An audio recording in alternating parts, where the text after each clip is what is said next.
Hello, ladies and gentlemen. Welcome back to another episode here on European Confessions. The following story that you're going to be listening to, it comes from a translation of a message that I received, and the translation of that message reads like this. Hello, Brother Nanshi, how are you? Can you please post my own story as hidden identity? I am a Zimbabwean woman who is currently staying here in South Africa.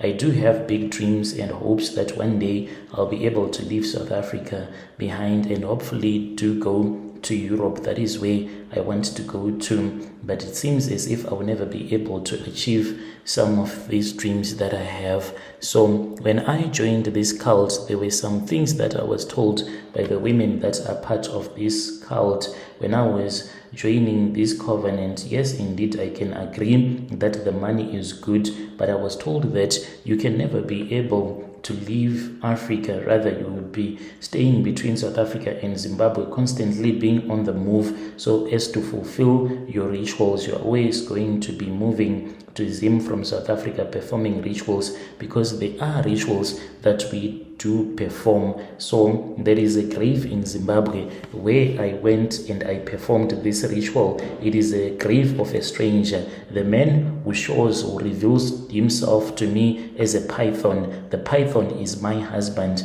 That is where we performed this ritual, my ritual. I used that spirit of that stranger, the man that I never knew, so as to make money. Whenever this man wants me, then I have to travel to Zim, not by plane. No, I have to drive all the way back to Zim. Then I have to collect some soil from this other grave or any other grave that I do collect, but in South Africa. So usually when I am passing through a town that is called Polokwane, that is where I have easy access to go and collect some soil. It's not a lot. Even if you see me collecting this soil, you won't even think that I am doing a ritual or performing a ritual. That is the easiest place where I have found a graveyard where I am able to collect this soil. When I arrive in Zim, first of all, before I drive to my own village where the grave is, I have to travel for about 500 kilometers going to the place where this traditional healer is staying, and I am always tired. My mind is exhausted. My body is exhausted as well. I go with this soil that I would have taken from South Africa. He prepares it for me for a day. Then the following morning, I have to leave his compound. Then I'll be able to leave this soil on top of the grave of that man that do appear to me as a python. This is how I became the woman that I am. So when I came to South Africa, I was just a single woman that had her heart broken by the man that she was married to. Obviously, when I came, you are not going to be someone that will always be single. You will have a man that will be your partner, sleeping with him here and there. He would regularly visit me, or I would go to his home, sleep with him. He would give me money. Life was not that very bad. I was doing some business in Johannesburg, as well as making women's hair in the street and booking those women into little saloons, just working per hour, not making a lot of money, until this other client of mine told me that there was this other woman who wanted a personal hairdresser so that some of the things can be done inside her home, like her nails as well as her hair, and she was going to pay me good money. So she said, I went to her place. She asked me how much I was going to charge her so that she can pay me. And truly speaking, I told her that I had no idea how much I was going to charge her.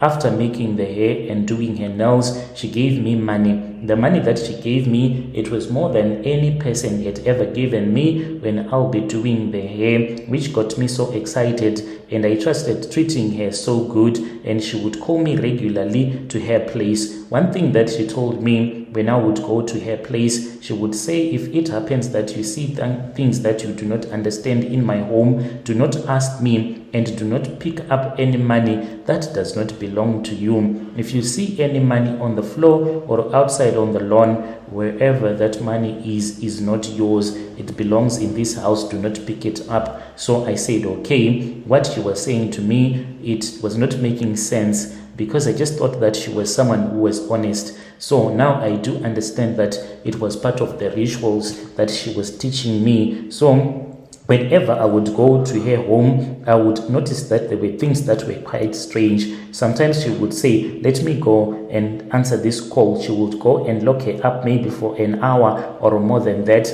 in her bedroom, and she would leave me in the living room just watching a movie or on the balcony. Then I would look downstairs and I would see that on the lawn there would be a bundle of cash. So my heart would be beating so fast because I would have never seen so much money in my life. And then when she would come back, I would show her the money and she would say, that money, don't even think about it. Let me go there and pick it up. She would go downstairs, she would go and pick up that money. Even if on the balcony I would see some money, she would say, don't think too much about it. Then she would pick it up and return it back to her bedroom. So one day, when she wanted her nails to be done, I told her to come and pick me up in town. So whilst we were driving to her place, that was when she spoke with me in Shona. Since she is a Shona speaking woman, she was like, and I was like, yes, I do know what it means to be a ritualist. And she said, explain it to me. And I said, it means that it is a person who uses tokoloshis or spirits of the dead to make money out of thin air or using blood. She laughed so hard and she was like, yeah, I can see that you know a little bit, but it is not always about blood. It is also about enjoying money. And it's not each and every person who does it that has a cruel heart, like you are saying. When you look at me, can you say that I have a cruel heart? Do you think that I am a ritualist? I said, no, madam, no, you are not. You are a woman that has a kind heart, and I believe that it is by the grace of the Lord that located you, and the grace of the Lord is what has made you to become what you are. She laughed until we reached her house, and she said, oh dear, I am a ritualist. If you think that I am lying, come here, I want to show you something. She gave me a glass of water whilst we were in the kitchen, and she said that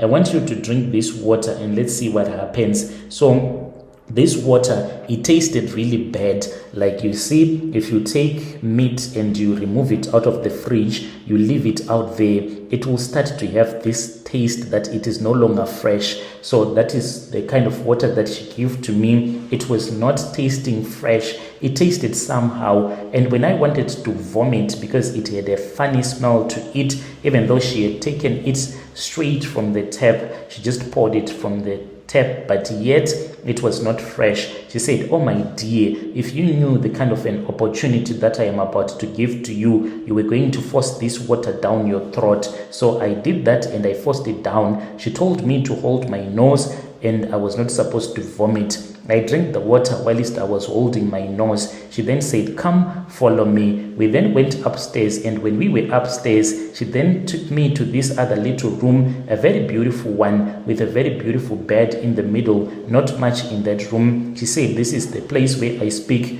with my God. She asked me if I knew what it means to have a tokoloshi. Before I could respond, she said, only if it was in the evening, I was going to reveal it to you. She said, okay, let me just try. She then went and opened this other fitted wardrobe. She removed a mirror, and this type of a mirror, it was a black mirror filled with beads on the edges. You know, there were those old TV stands, those metallic ones that had glass in the middle, those ones that are now out of fashion.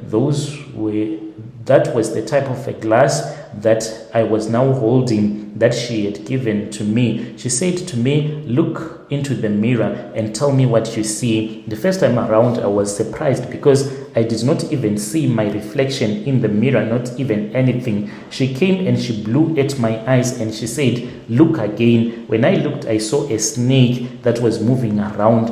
I told her what I was seeing, and she said, it means that my tokoloshi wants you to see it. She then whistled after she had gone to the kitchen and returned back.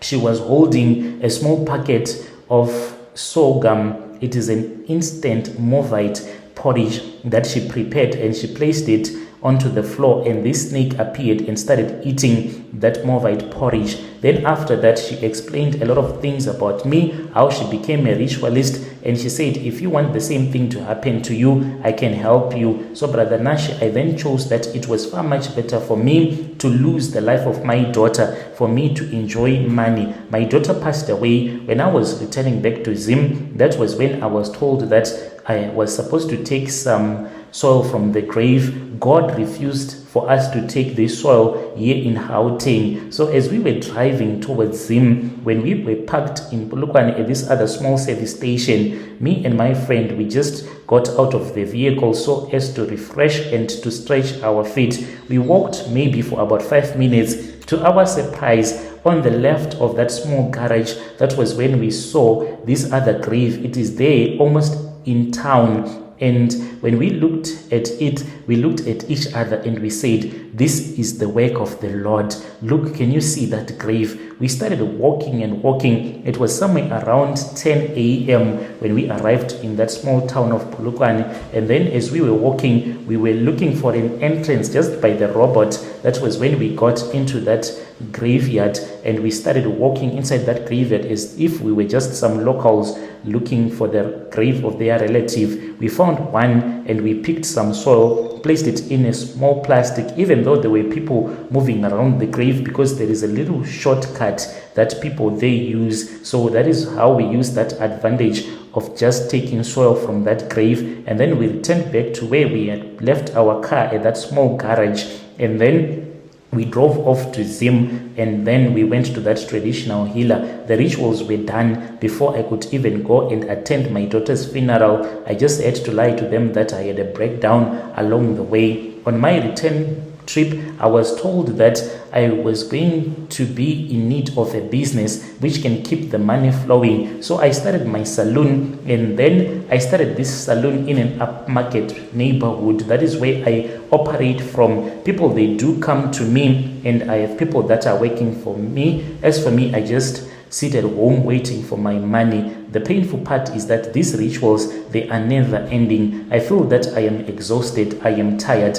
I want these rituals to stop. I want to enjoy the money. I want to be married. Sometimes this snake sleeps with me. Can a man out there be willing to be with a woman who sometimes cannot give her sex and tells him that she gives the snake to a tokoloshi of hers? Indeed, I am making money. I know that out there are people that are judgmental, but the path that you walk on, Brother Nash, is not the same path that has been designed for me by God to walk on. We all have different destinies, and we should respect and accept each other the way that we are.